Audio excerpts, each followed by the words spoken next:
What's up, amigos? Today we're going to go over some BCS events that happened this prior weekend. We're going to go over 3, Germany, Indonesia, and Houston. Let's cover some interesting lists. Check out Dueling Guard's deck boxes, playmats, and binders. The great quality products that are anime-based. They continually have more anime options becoming available. Use the affiliated link in the description for a 5% discount on your next purchase. So starting off with BCS Germany, we see in the top 4, we see 2 Orifice Masques, 1 Gandiva, and 1 Green and Masques. As we've seen with prior BCSs, we're seeing that more representation for the Orifice and Green on decks too. Their Masca support is actually really good, so it's not a surprise here. And as we see with the rest of Type 8, we see some interesting decks too. There's the Guruzu deck, there's the Zorga, the Vanguard as well, which actually, let's dive into that one. This deck is really cool, and it's a different type of Brand Gate deck, and essentially you have access to a restandard. The conditions that it looks for is that essentially if you hit your opponent's Vanguard, or if you already Persona rolled this turn, then you have the Counterblast skill to restand your unit and it gets drive -1. So essentially you want to capitalize on Persona rides, and yes, they're also playing the Gradias Gradale, or the Cup. This activates Persona in case you didn't have the extra copy to actually ride normally, to trigger Persona ride that way. What's also really cool about this deck, and also as a clan, the Cycler card is not only good as a cycler, but it actually helps with activating orders. And essentially you also search them from your deck too. So you're deck thinning too and adding pieces that you need. So that way you can put those orders into the soul. And so one has the retire aspect and also give power to your Vanguard. Another one's more power to your Vanguard, but also cancels out interception and also blitz orders such as Sanctitude. And then if your opponent's Vanguard is a grade 3 or greater, it gets the auto skill whenever it attacks as the Vanguard. All your front units get plus 5k, and since it's a restandard, it triggers twice. And it makes a lot of sense too. They're playing also the front triggers, and then of course taking advantage of the Brent Gate OT. Such a phenomenal OT. So kudos to the top 8 players. Going into the V Premium format, we see Anj, Night Rose, Tavas, and Sanctuary Guard. Interesting. What's also kind of key note, as I did the collaboration with Devlin on the prior BCS Metagame 1 video, we noticed that the blue clans in V Premium have been showing the most tops recently. Anj being one of the top ones for sure, followed by Naros and Davos as well, right behind. And as we see the rest of the top 8, there was another Anj, there was another granblue, but in the form of Beatrice. We'll actually dive into that one. And then of course Lure and Oracle Think Tank as well. So going into the Ghosty deck, yes, it is a Ghosty deck. So they're playing the 4 Beatrice, the 2 Skull Dragons, and it seems that they're playing Navigators as well. So that way you can mill enough for the Ghosties that you have. Everything else from the deck for the majority is Ghosty based, except for your generics, such as Greed Shade, your Columbards, for example. They're also playing more draw. This deck needs really the draw power compared to Night Rose, for example. So I can see why they're also playing a draw just to keep up with the game.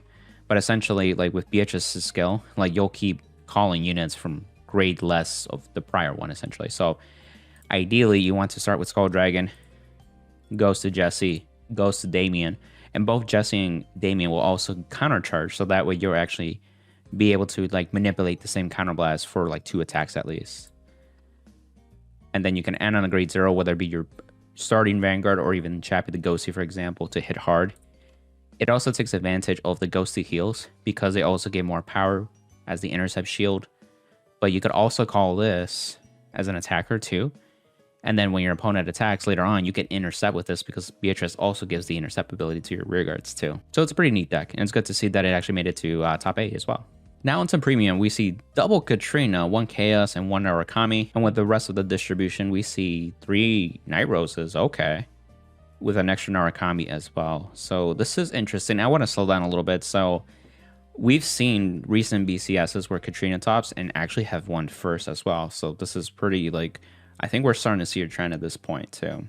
But it's also prior to this, you'll see what you would expect. Narakami, Chaos Breaker, for example. Nairos is also a strong contender too, just because of what the deck does and has access to phenomenal strides too. And then it also has the promo too, so people can play a copy or 2 or max out at point if they want to as well. But going into the Katrina deck, that one first, it's very similar to the one that I saw the prior weekend, and they take advantage of the Asha from the History Collection. So that way you can superior stride with the unhit strides that were errata in History Collection. But also they play the damage inflictors. So this is something that I mentioned prior, where you can use the G Guard Rain Breath, call it during your opponent's turn, but you want to do that after you've done a Megaloma turn. So as you can see, they're playing 2 copies of that too as well. So you trigger a 7 damage during your opponent's turn, and then essentially you just end their turn essentially from there. And what's really nutty too is because Katrina just makes the tokens so big, and as you're with Katrina, you're flipping the Cyclones too. So like pretty much your tokens are beginning beefy and beefy. Not to mention you could take advantage of the V promo that came out for Nectar as well. It also calls a plant token, and it gives an additional 5k until the end of the turn on top of that. And then just pair it off with Synergy with Peony for calling more tokens, especially even during the battle phase too. It's just really a strong deck overall. Now into BCS Indonesia. So we see Minerva, 2 Gandivas, and 1 Willista. Oddly enough, this is like the old school meta. But going into the top 8 distribution, we see another Willista. We see Green Mascus as we expected as well. Orphis Mascus, and then the new Bastion stuff too as well. So this is pretty cool. We're seeing a little bit of variety from like old and new meta games. So this is kind of like what you expect to in this transition, as it keeps solidifying at this point too. The deck that won first is the Minerva deck, and I want to see what it looked like too, but I think it's pretty much what you expect. It has 4 of the cycler cards. It also plays the promos too, which are really good for Minerva, and it also takes advantage of the blue OT, so you get more crit pressure because it is a restanding type of Vanguard deck as well, so you can take advantage of that. And then you can do multi-attack with like the Witch Chamomiles ideally, and then you can also have some interaction with Angelica with causing that superior calling, but also like countercharging as well. Going into V Premium, we see 2 Luards, 1 Spectral Duke, and then 1 Night Rose. With the rest of top 8 distribution, we see Ange, Rising Nova, Jewel Knights, and Leopold Reverse. We'll check out Luard. I believe this is what won first as well. And so with Luard does what Luard does best. You have this where you can search the other Luard, get more force markers. You can take advantage of the Adona as well. And you have phenomenal cards like Leopold to get your pieces. You got more Fessa to trigger more attacks as well. And then your arsenal of great ones that you really just need at that moment too. Going into Premium, we see that the mill deck with Willista won first. We see Highlander, Chaos Breaker, and Night Rose. And for the rest of the BCS, we see another Highlander, we see Chaos Breaker, we see Gridora, we see OTT, and Regalia. Nice, okay. We'll take a look at the mill deck and see if it's what we expect. We see the Martoa, obviously. This is the card that really wants to get banned. That's funny, the name. Ban Martoa, please. Definitely, right? But it uses the dual engine, as you can see, and the Weddle as well. Yeah, and then you maximize on draws as well. Is this... Oh, wow, this is the old school one. So I guess they wanted to be able to put into soul for the power. Well, they're also playing the 1 crit. Interesting, okay. I wonder why they decided to play those 2. Interesting, because usually we see, like, these type of deal and then other additional draw, but like just to see the old school draw, and it's only 5k shield too. Like I wonder why they prioritize that compared to like the 2 that gave you more shield essentially. Interesting. If you guys know more about it, then let me know too. Essentially, but you could always fall back into the G zone and do Bermuda Triangle things. I mean, for example, he'll try to such a phenomenal stride too as well. Onto BCS Houston, we see Gandiva, Bastion, we see Youthberg and Greta Mascus. And in the rest of top 8, we see 2 more Greta Mascus, another Youthberg, and then an Orphis Mascus. Looking at the top 4 for Greta Mascus, we can see they're playing the right line as you would expect. The 4 copies of the Greta Mascus, and I'm assuming, oh, they're playing 3 copies of the Hydreigon. And then the rest of the support that's really good. You got Incarnate, for example. You got this Grade 2 that counts as any of the names in the soul. And then other cards that go along with it. And this one is basically that gets the Mask of Hydreigon too for consistency reasons. And they're playing the Dark States OT, which is really good in this deck too. Obviously, just having a permanent crit and power for a restanding Vanguard deck, very powerful. They're also playing the fronts for more pressure as well. Going into V Premium, we see 2 Night Rose, 1 Thavas, and Ange. And wow, this is all blue clans essentially. And for the rest of the top 8, we see another Night Rose, 2 Luards, and then the Stay Maiden deck. The Night Rose deck that won first, and let's see what we got here. So they are playing 4 copies of the Riveting Franche. This is the V promo, and I made a deck profile too that you can not only increase the consistency with its discard skill, but it also promotes more attacks.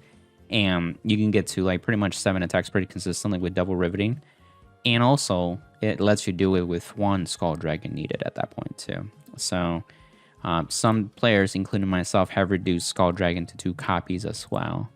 So essentially you have an 8 grade 3 lineup here, and then that leaves more room for the grade 2/grade 1s. Interesting, they're playing the Cutlass with the Sea Strolling Banshee and the Navigator. Most lists I've seen are pretty much one or the other, and maybe a few play like one Navigator so they can search it with the Columbard essentially, or they just don't rely on it as much. But they wanted to fit everything. Oh, so they're playing 3 Negrabone, and they're playing 2 Tommy the Ghosty as well. So I think this player just wanted a little bit of everything just in case on the matchup. So, I mean, it works, especially since they're playing 4 copies of this card just to help get the cards that they want to see early on, ideally. Then lastly, into Premium, and we see Naru Samurai topping. Kudos to you, amigo, with the mill deck. Nice. And holy crap, 3 Norakamis? Okay, I gotcha. And seeing into the rest of the top 8 distribution, there were 2 Katrinas, 1 Gridora, and 1 Night Rose. We're starting to see a trend with all these premiums that Katrina is starting to show more of a presence in top 8 now, and has won several BCSs as well. I'm very curious why it's just happening now, because the Neonectar promo has been out for a while too. Maybe they just didn't catch on as well. Maybe the mill deck got more attention. Right, exactly. So we're gonna go into Naru Samurai's deck list, and I could be playing Narakami. Yeah, I know, right? It's in your name, bro. But still, kudos to you. So you're playing 3 of the Crystal Pop. Makes sense. You got your grade 3 that you're working on, and Martella is the key card.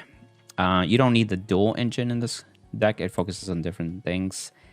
So he is playing the Weddle with it. Interesting. And then the 4 Hanali. So I guess this is just to make sure he makes it to his turn 4, and if not at the latest turn 5 turn to like go off at this point. So Hanali is still key, especially even with the Katrina deck, because that also likes to multi-attack. So if you can like stop token attacks at that point, that's even better, right? And let's see, they're also playing draws. Yep, this is what I would expect for this draw with the 4 draw PG, and then the rest whatever you want to use. So gotcha. And they're playing the one that gives a crit. Okay, just more crit. Oh, that makes sense. Right, this is the other mill deck. This is not Wallista. Gotcha. And they're playing for a bit of doll as well. Okay. And then, of course, you can rely on your G-Zone as normal as expected too. You can also do Citron with Hanali, where you can basically call it from your hand during your opponent's battle phase too. So you can catch them off guard as well. Kudos to you, amigo. And that's it for today's metagame video. I hope you guys enjoyed it. Pretty cool and interesting decks. I think the resulting theme that we saw from this prior weekend is that I think Katrina is a top contender to watch out for the next weekend as well. And obviously we have a lot of good contenders. And the biggest factor too is like they need to ban Martoa or something to stop the mill decks. And we had a recent ban list that just did not address that. So it's kind of unfortunate. And we'll see how it pans out. I don't know. It's kind of unpredictable at this point. Feed Premium, we saw more blue clans, and I'm going to say that Anj is going to see more representation because they just got their promo this month as well. So I'm sure we're going to see more lists with that promo as well. And then Standard, we'll see probably more Mascus decks like Redon and Orphis for sure. And then until set 13 comes out, we'll see maybe some changes like then. We'll see some changes at that point too. And if you're prepping for BCS as well, I offer one-on-one coaching. Just happy to help out where I can with your goal. And if you want to support the channel, use the affiliate links with 50 Card Shop, Trading Card Mint, TCG Player, Card Trader 0. And also check out Dueling Guards, deck boxes, binders, and playmats. And they're also having some Black Friday sales as well. So check that out and use the affiliate link to get an additional discount on top of that as well. Thanks again, amigos. On to the next one. Bye.